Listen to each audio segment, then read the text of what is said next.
can you first just break down what HRV actually is in simple terms, like so simple a 5-year-old can understand it, hopefully, maybe 10-year-olds? I can try. And then I also want you to share some of the ways that people use it properly and also the ways that people use it incorrectly, and so that people can use it to guide their own training. Sure. So this comes back to just, we have to first talk about how the body responds to the world around us. I think before we get into describing the details of what it is, you have to understand why it's important and what it's doing. So the first thing to understand is that we are here, you, me, and everybody here, because our ancestors were able to survive environments that other were not, right? Like not just our ancestors, but like Homo sapiens survived and are here because Neanderthals aren't, because they out-adapted the other species that died out. So our body is meant to survive, and it's meant to do that by surviving the stress of the world around us. And so that is a lot that we don't think about today. So they had to survive hot environments, cold environments, famines for periods of time, viruses, pathogens. Our body has to survive a lot of things that the world throws at us. The way that it does that is by managing our internal environment and adapting to the stresses of the world that it gets thrown at. So if it's cold all the time, it gets better at maintaining heat. If it's hot all the time, it gets better at cooling off. If it have to lift rocks and do heavy work, it gets stronger. Our body is just very adaptable. Your hands will get more calloused. Yes, exactly. That is the heart of all of this. And I say this because this is the connection between fitness, health, and the whole thing. Our bodies are designed to be adaptable, because if it wasn't, we wouldn't be here, because we wouldn't have survived. The primary way that happens is through what's called the autonomic nervous system, or at least a big piece of this. The autonomic nervous system's role is basically to help translate into the body what the stress is and then coordinate a response. At the same time, it has to make sure that while we're under stress, that we can live and we can survive that stress. And so it does this by two branches, two parts of the autonomic nervous system. One is called the sympathetic, which people are probably aware of, fight or flight.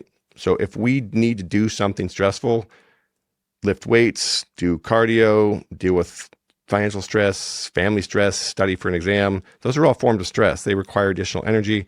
Our sympathetic nervous system will dial up that production of energy so that we can meet that stressor. At the same time, it has to make sure that that internal environment, again, our pH, our hydration, our blood pressure, does not go way outside normal ranges, because then we'll die pretty quickly, right? So the system is making sure that our body internally is always capable of surviving, and then at the same time, it's helping us make sure we have the energy we need to deal with that stressor, to deal with whatever it is the world's throwing at us. On the other hand, you have the parasympathetic branch. People call it like the rest or digest, rest or recovery, whatever you want to call it. It's essentially working in tandem with the sympathetic to do the opposite after the stress is over. So it's storing energy, it's increasing digestion, it's promoting recovery from whatever that stressor was, and it's helping fuel the signals turning into actual changes in the body. So we have to understand, when we lift weights, we don't like instantly get stronger at the end of the workout, right?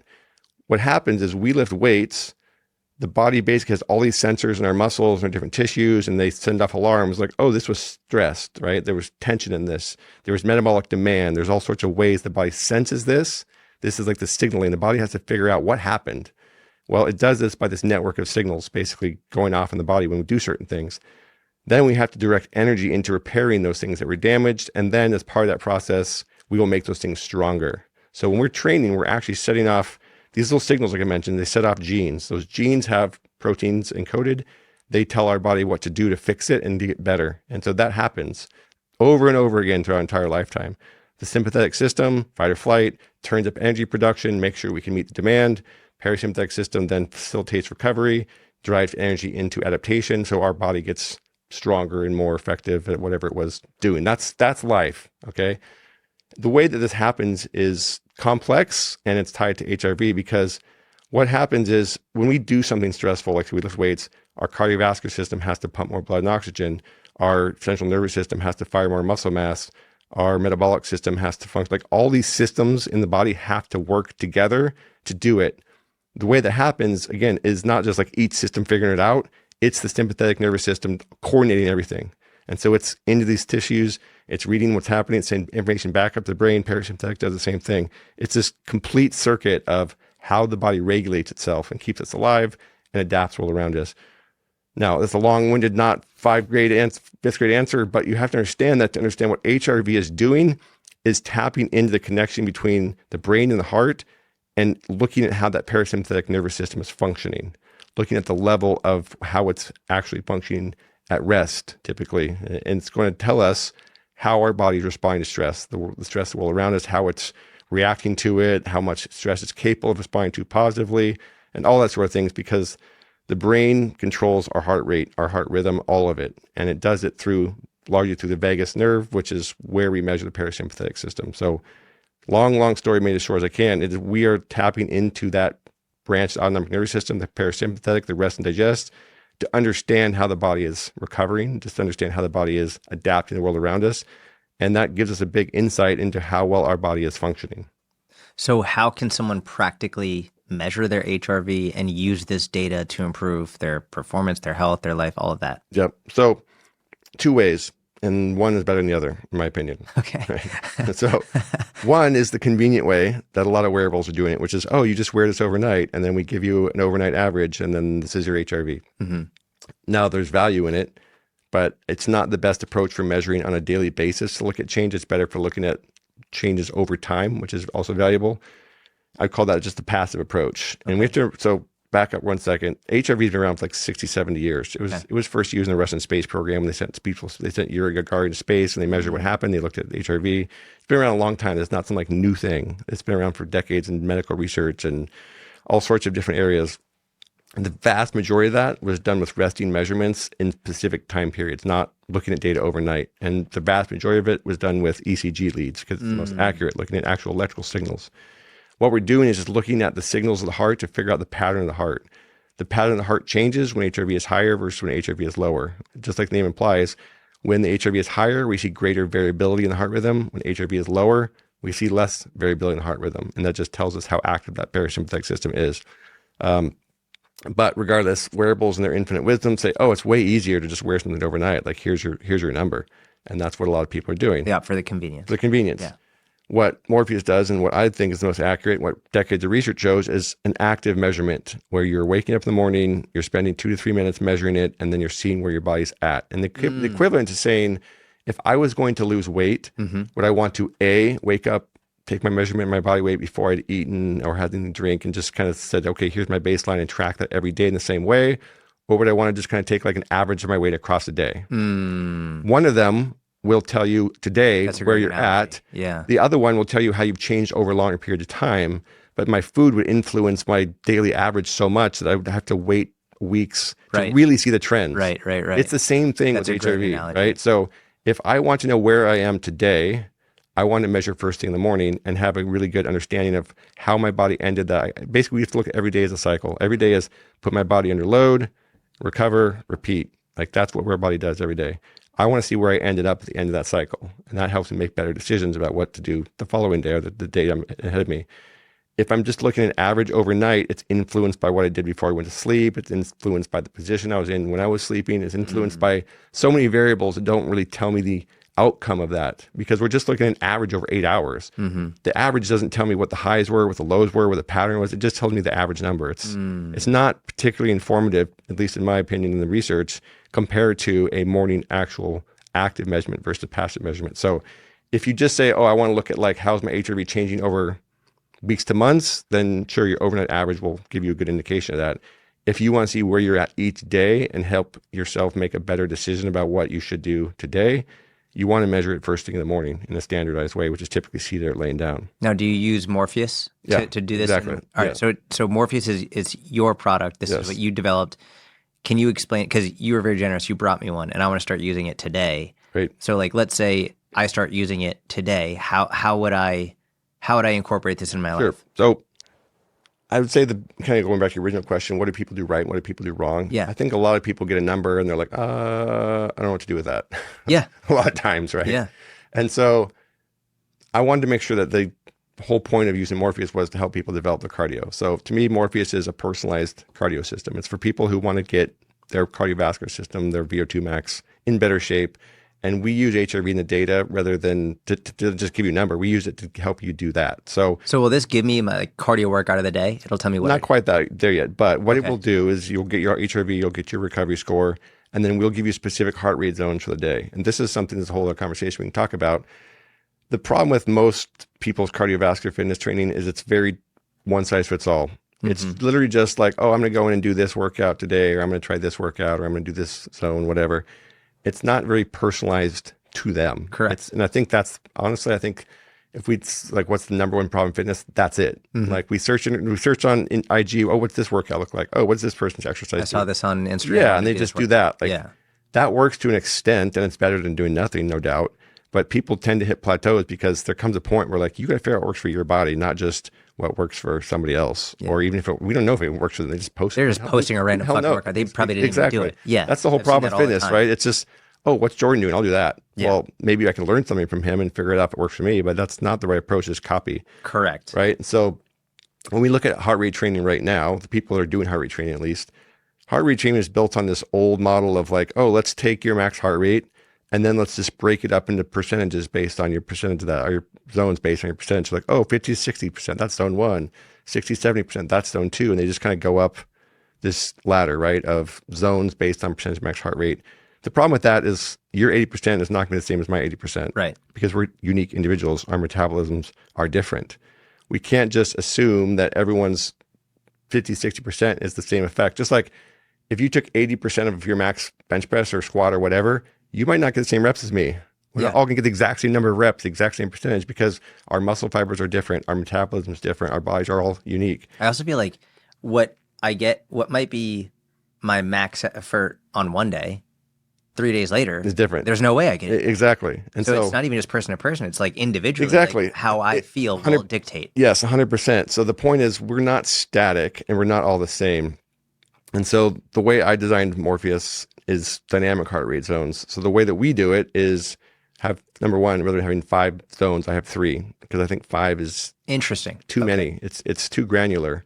We have what's called your low intensity, your moderate intensity, and your high intensity. And we delineate it's way more simple. Simpler. And we delineate those based on real physiology rather than just saying, oh, 50 to 60% is this zone, 70. No.